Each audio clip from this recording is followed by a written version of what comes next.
नाज़रीन, जैसा कि आप जानते हैं कि कद छाती पास करने के बाद जितने भी लोग पास हुए थे कद छाती में, अभी वो यहाँ पर मशकाफ के करीब दौड़ के लिए आए हुए हैं और हम भी यहाँ पर आए अपनी टीम के हमरा। तो यहाँ पर उसके बाद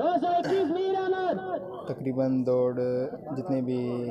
कैंडिडेट्स जिन्होंने अप्लाई किया 500-600 के दरमियान जब पहुंचेंगे तो उसके बाद फिर हम लोग अपने प्रोग्राम का स्टार्ट करेंगे। यहाँ पर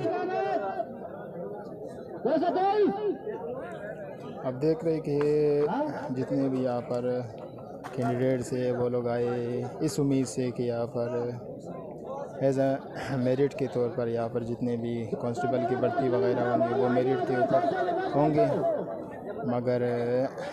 फिर यहाँ पर मुख्तलिफ जो कैंडिडेट उनसे पूछेंगे कि आया ये मेरिट पर हो रहे और कद शादी का जो हुआ तो मेरिट पे हुआ था या नहीं। तो शुक्रिया।